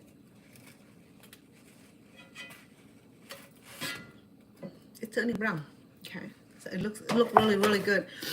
I'm not gonna touch it right now. I'm gonna turn the heat off in about 10 minutes. Allow the top of the cornbread to brown up a little bit. Okay, and then I'll turn it over and let it cool down, and then I will just shape off the burnt part. I have to allow it to calm down and cool down because I don't like that fume to go in my nose, and because I already feel like it's going through and it gives me headache already. I can feel the headache already. That's not a good indication. Okay, so we'll come back tomorrow for the YouTube.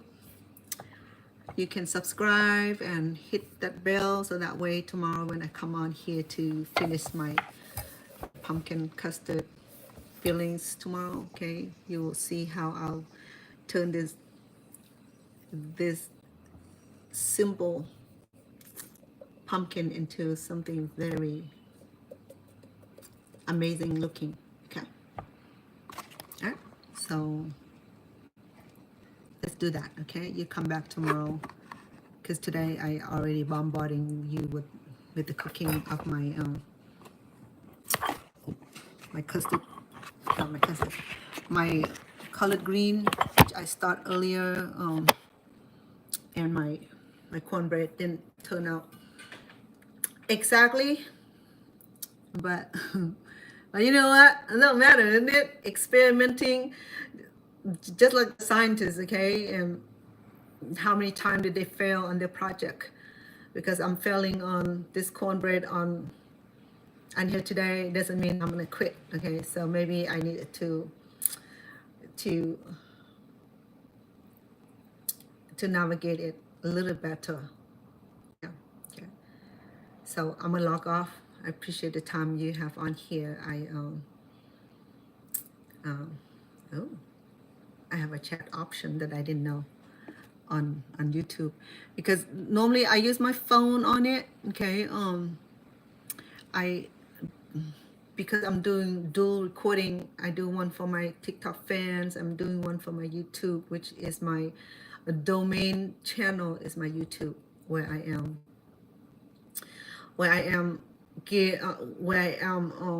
my goal is to stay focused on YouTube. I'm not monetizing through them yet. I have a long way to go. I just started like a year ago, and I have enough everything else. Just that one component that I have not accomplished. So that's what I'm working on right now, is the community watch hour. They require like 4,000 or 5,000 in order for me to successfully be their employee.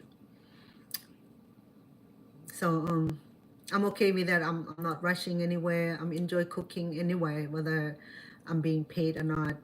I'm gonna be cooking. I don't care about that. Mine is to be here and leave my legacy for my audience and my family. Is important for me, okay, and to transfer my knowledge of my cooking and ingredients that I know from the time with my family, grandma and grandpa. Something that I'm look forward to do. So that's matter to me. Okay, what YouTube does don't matter to me. YouTube gonna do what YouTube do. But I'm just grateful that they allow me to be on here and transferring my knowledge to you, so that way you will have this recipe if you ever want to try something simple, something new, something from the Oriental, something from my country, from Thailand, Cambodia, Laos, or where have you. Okay, so thank you for visiting, and I will give you the final photo. I will post it on my TikTok also and on my Facebook. Okay, I have to make it look pretty. I'm so happy to see all of you. I see more and more people tuning in on my YouTube. That really nice. Okay. Yeah, go home. I did. I went home a few times. Someone asked me if I have gone home. Yes, I have. I have gone home a few times. That's why I was just mentioned earlier that I went and got a carving knife from home. My home. Okay. So my home is My home is a long way. It took many hours of to be on the flight. Okay. Sorry. Talking too much make my lip dry. I know I don't have chapstick, so this work. It's not just for cooking, okay? It's for your skin also, so don't be tricked by it.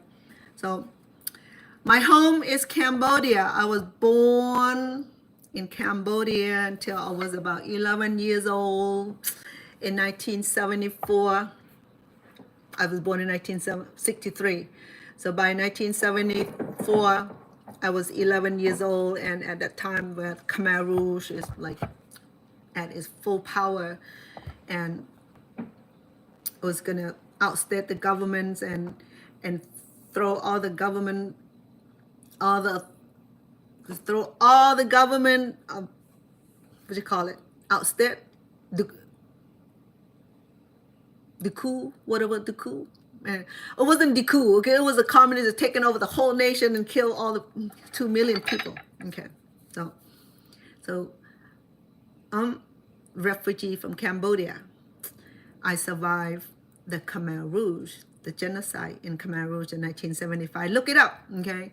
The genocide in Cambodia that responsible for killing over 2 million people. And about 150 are my family and my friends and those people that around my life at that time. But my family was lucky to be able to make out alive and come to US. And it was a long process, okay? Like I said, after I crossed over the border before the Khmer Rouge taken over, because the fall of Phnom Penh or fall of Cambodia taking place July 1975, my family left in 1974, just maybe 4 or 5 months before the fall of the city. You know, the fall of the city, I'm talking about when the Khmer Rouge marched down into the city, and then the propaganda about, hey, you know, we got to leave the city. The Americans are going to come and drop the bomb on your head. Let's go take a refuge out in the field and we'll come back. They never did. Okay. For over 4 years, almost 5 years, Khmer people suffered digging the canal, rice paddies, and work to create a reservoir. And I got emotional when we were driving through that reservoir. I didn't know what it was. You know, I was driving, enjoying. It was a rainy day. We went to visit certain part of Battambang, and then it was rainy and was on my cousin was taking me on that route where on the left side was a huge reservoir. And I look and I feel airy about it. It's like airy about it, you know. So how come this place feels so airy, feels so sad? Like, why? I feel, you know, sometimes you can feel, you know, this thing there, right? I mean, like you can feel something's going on there.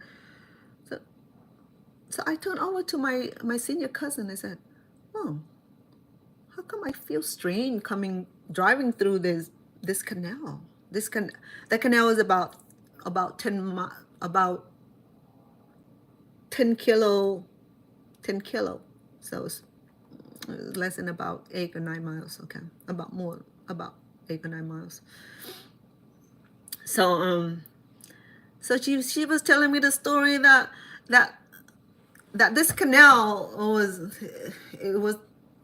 a dirt that was carried from the reservoir, because the Khmer Rouge make my family. She said she was one of those people that was put into the work camp, a torture camp, and digging the dirt and then leverage it into road, a two-way road, and then they have the reservoir where, I don't know, Khmer Rouge, I don't know even how to explain it. So I said, what? Yeah, this is where, for that 5 years where everybody, a lot of people die here from forcing to work day and night, making this reservoir, because the Khmer Rouge goal was to bring the water into the reservoir so that they can they can trap the water, the rainwater or whatever it is, and so they can use for irrigation to produce their rice field, rice farm. I step out. It was rainy. It rained hard. I step out, and and I kid you not, I started crying, man. You know, I mean, I feel the spirit. Huh? You know, I mean, I even talk about now. I'm emotional. You know, I mean, can you believe it? That canal had taken so many lives, and the reason that people were forced to work because they were captured. They were put into slavery. And I don't even know how Uncle Wat made a form, maybe from slavery also. So the Khmer Rouge did was that march in Phnom Penh and driven everybody out of their home, out of their business, out of their establishment. All the military stripped, all the government stripped, the doctor, the lawyers, everybody stripped down to farmer. They turned the clock back to year zero, where the existence, they don't believe in monetary system, they don't believe in lawyer, doctors, religion, religious leader, the government leader. They were the government. They took over. They arm and train the little kid, you know what I mean? They separate the kid, the mom, the dad, into separate camp, and mom and dad will get sent to separate field to do the rice farming, to do the water buffalo, to do the rice paddy, to chop down, to build the canal, to build the hydraulic, to build whatever they were building. It was huge. It was magnitude that would take free labor from the poor people that they turn into farmer, and then they also skin you out. Okay, if you have light complexion like I do here, instead of you either Chinese descent, Vietnamese descent, Thai descent, American descent, whatever. If your skin is not charcoal burn, it's not weather beat, you be killed.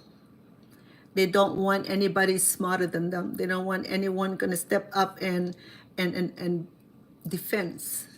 Okay? They want to strip everybody down to being just simple peasant. And when you come home from working, you get a few spoon, talking about few spoon, okay, of rice porridge, which is only a few grains of rice without salt. Okay, for about that many years, people became so, what's the word? Emasculate? What's the word when people, you know, they don't get enough nutrients, where they just strip down to skin and bones and lose all their hair, and they only have one piece of clothes which like ripped over time. So I feel it. I feel like, I feel the spirit so strong. I have my cousin park the car. I step out in the middle of the rain, and I kid you not, I was like, I couldn't help myself like I'm gonna do now. I'm just like crying, you know. I mean, I can feel it. I can feel the spirit, man. I can feel the blood. I can feel like the bones and everything buried under the ground there, you know. Because my family were forced to work also. I'm sure that my family was buried there also. You know, my cousin was there. Said, yeah, my sisters, they had 12 siblings, and a few of those were born before I do, so they're a couple years older than I am. So they were telling me, yeah, this is where they send us to work and to dig this canal. It was about 10 kilometers. This is about 9 miles, 8 miles. That's a long way, right? It's a big reservoir. You know, I mean, it used to be beautiful. After it was abdicated and Cambodian gained its control, gained its power back, and become more liberals, and the Khmer Rouge are abdicated and annihilated and died, and the leader died, and then the rest of the accomplisher got caught and punished for. But then the reservoir was empty. It used to be It's called bung kumping pui. You know, it used to be like a beautiful lotus and literally growing, glorifying like the whole reservoir. Now it's empty. And was what make it airy was that it's only like a few prick and stick like pop out from the here reservoir. And I said, why it looks so airy? What happened to the water lily? What happened to the lotus? Yeah, the Chinese came over and take control of this reservoir, so they kill all those plants. Yeah, I'm sorry, Chinese, my family, my grandmother, my great grandmother from China also. But I'm saying the present time is that the Chinese investor came and bought that land, and that's what I was told. Okay, I'm just saying that I'm just sharing what I told, that area there was purchased by the Vietnamese. I'm sorry, the Chinese. So I'm not sure what they're gonna do with the reservoir, but then they start killing all the natural pasteurizer and the plant that grow in the water lotus and the lily that used to like glorify the whole area. And since none of that plants existed, it made that place so haunted. It made that place look like creepy, just like a field of death, just like the killing field. That's the word, just like a killing field. It just like it just, you just feel it, you know, feel there's no living there. It's like horrible, just like from the scary movie. So that was my experience in Cambodia. I went a few times, but that last time I went in July last year with my mom's. My mom didn't want to go anywhere. She wasn't feeling good, but I did. I visit Uncle Ward first time, and I visit Bob Island. You know where they mine the gems and all that. Well, I didn't go to the mining area, but I went to the area where they're known for great minings, all the beautiful gems, natural gems. So my experience going through that killing field was emotional, and it's still emotional to talk about it. You know what I mean?